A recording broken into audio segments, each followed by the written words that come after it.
Professor अखिल कह रहे हैं कि ये जो नारेबाजी हुई इसमें वो एक तो कह रहे हैं कि भाई इस तरह की नारेबाजी ही नहीं हुई। दूसरी बात वो कह रहे हैं कि ये नारेबाजी जो हो रही थी वो आरएसएस के लोग थे, उन्होंने नारेबाजी की और ये एक तरीके से प्रोपेगेंडा फैला दिया जा रहा है कि लेफ्ट विंग के जो छात्र हैं उन्होंने नारेबाजी की और वो यहाँ पर अमित शाह और मोदी को दफन करने की बात कर रहे थे। देखिए, सबसे पहले तो ये प्रोफेसर यहाँ होंगे नहीं जो इसको इनकार कर रहे हैं इस चीज से कि नारेबाजी हुई नहीं। आप वीडियो देख सकते हैं, वहाँ लोग उपस्थित थे, उन्होंने भी वो कंफर्म किया है कि नारेबाजी हुई। और नारेबाजी ये बोल रहे हैं कि आरएसएस उसमें नारेबाजी में कह रहे हैं कि आरएसएस की कब्र खुदेगी, एबीपी की कब्र खुदेगी। आरएसएस वाले आरएसएस की कब्र खुदने के नारे लगाएंगे क्या? इतना झूठ नहीं बोलना चाहिए। और इस ये खारिज करने की लेफ्ट की हमेशा से एक नियम रहा है उनका। ये मानते हैं कि जो चीज उनको स्वीकार नहीं है उसको खारिज कर दो, उसको मानो ही मत। इन्होंने हमेशा से यहाँ किया है।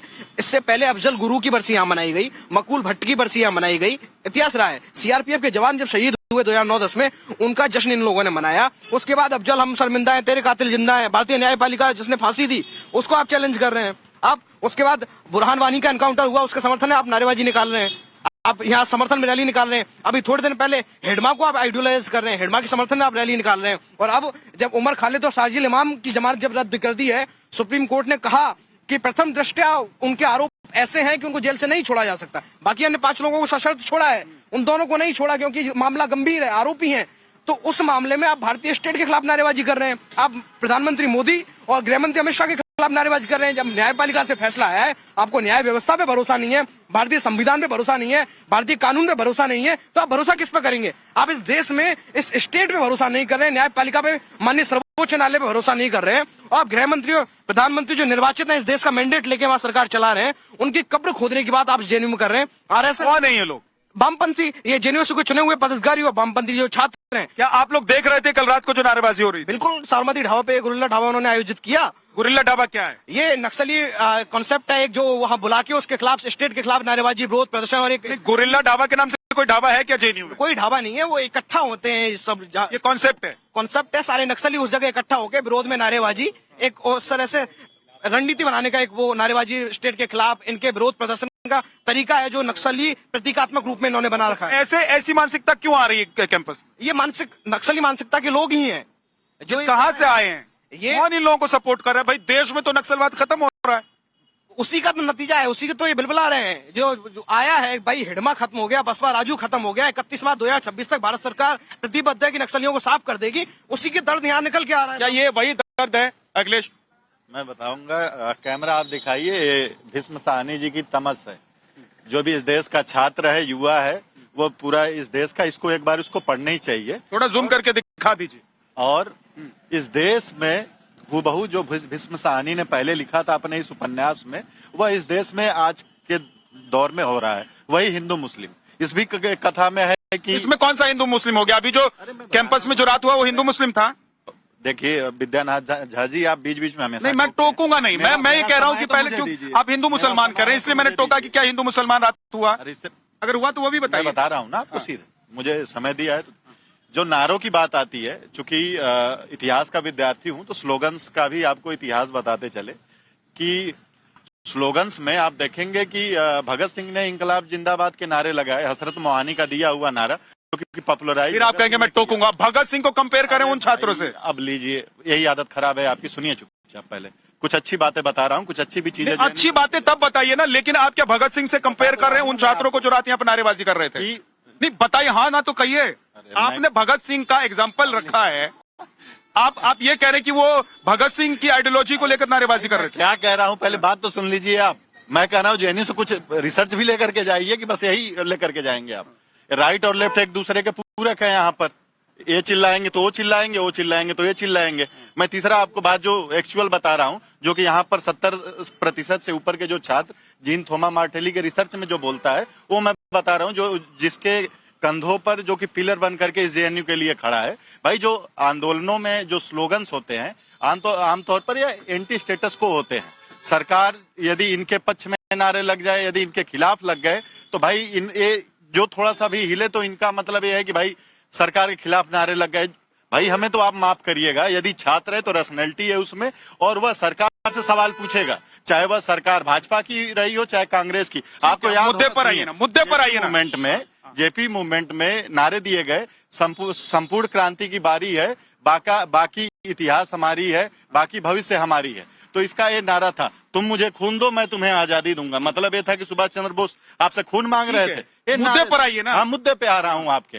तो मसला ये है, कॉन्सेप्ट क्लियर हो रहा है। आप जितना बोलते जा रहे हैं ना, आपका सारा कॉन्सेप्ट क्लियर हो रहा है। और इसीलिए मैं कह रहा हूं, उदित राज जैसे जो नेता है कांग्रेस के, नहीं आप सुनिए, मैं इसलिए बता रहा हूं कि उदित राज जैसे जो नेता बोलते हैं उसी का असर आप लोगों को दिखाई दे। जाने के बाद तमस आप भी पढ़िएगा, मुझे नहीं पता आपने पढ़ी होगी कि नहीं पढ़ी होगी। और जो भी यहाँ पर इस तरीके से बोल रहे हैं, अगर तमस पढ़कर आप कल रात को जो नारेबाजी करने वाले लोग थे, नहीं सर, मैं एक चीज जानना चाह रहा हूँ अखिलेश, मैं आपसे एक चीज जानना चाह रहा हूँ। अगर तमस पढ़ के आप जस्टिफाई कर रहे हैं उनकी नारेबाजी को, तो मैं नहीं कहूंगा, किसी को सजेस्ट नहीं करूंगा कि तमस पढ़ने के लिए। 2020 में यहाँ पर अटैक हुआ तो बाहर के लोग आकर के यहाँ पर अटैक किए थे, आज तक उनको पकड़ा नहीं गया।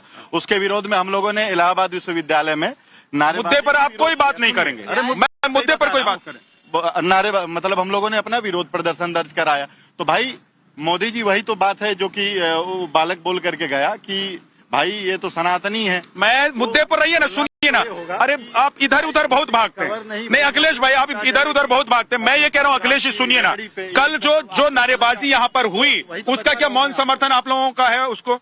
भाई साहब बता तो रहा हूँ, राइट और लेफ्ट एक दूसरे के पूरक है। आप अपना बताइए, राइट लेफ्ट बात कर लूंगा।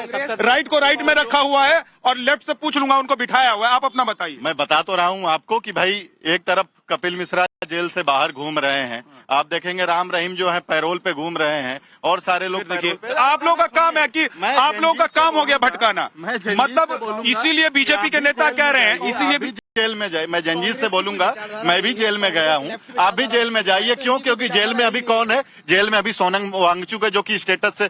फिर देखिए, मैं इसीलिए कह रहा हूँ कि कांग्रेस का काम सिर्फ इतना क्या रह गया है। और कांग्रेस, आप तो सोचिए एनएसयूआई से जुड़े हैं, आप छात्र संघ से जुड़े रहे हैं, आपको कम से कम अपने नेतृत्व से ही सवाल करना चाहिए था कि भाई लटकाइए भटकाइए झटकाइए मत इधर उधर। इतना तो जान ले कि न्यायपालिका का फैसला आया है, उसके लिए आप मोदी को जिम्मेदार ठहरा रहे हैं। सुप्रीम कोर्ट ने क्या डिसीजन दिया, सुप्रीम कोर्ट ने क्या आरोपी माना, उनको प्रथम दृष्टया उन्होंने आरोपी माना है, उसके खिलाफ आप मोदी को और कब्र की आप अमित शाह की कब्र का इतिहास भी पता होना चाहिए। तो इतिहास जानकर क्या करेंगे? इतिहास जानकर लोग आगे बढ़ते हैं ना भाई।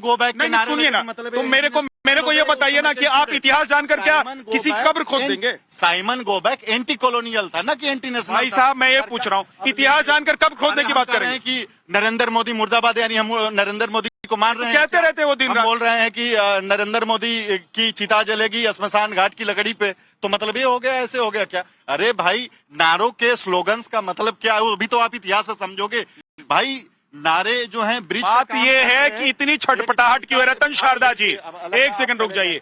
रतन शारदा जी, इतनी छटपटाहट इसलिए है कि एक तरफ गृह मंत्री देश को नक्सल से मुक्त करने में लगे हुए हैं, दूसरी तरफ कोर्ट ने भी अब उन लोगों को पहचानना शुरू कर दिया है जो टुकड़े टुकड़े गैंग के हैं, जो देश के खिलाफ षड्यंत्र रच रहे हैं, जिनके खिलाफ साक्ष्य कोर्ट में पेश किए गए हैं, उनको जमानत देने से इनकार कर दिया गया। मतलब सुप्रीम कोर्ट जब कह रहा है कि भाई जमानत नहीं दे सकते हैं जिस तरह के साक्ष्य हैं, उसके बाद क्या रह जाता है? उसके बाद क्या दर्द रह जाता है, और वो दर्द ऐसे छलकता है। रतन शारदा जी, देखिए, अमित शाह के विरुद्ध नारे लगाना ये बात स्पष्ट करता है कि इनको जो नक्सलवादी मारे जा रहे हैं वहां पर, उनसे इनको बड़ी तकलीफ है।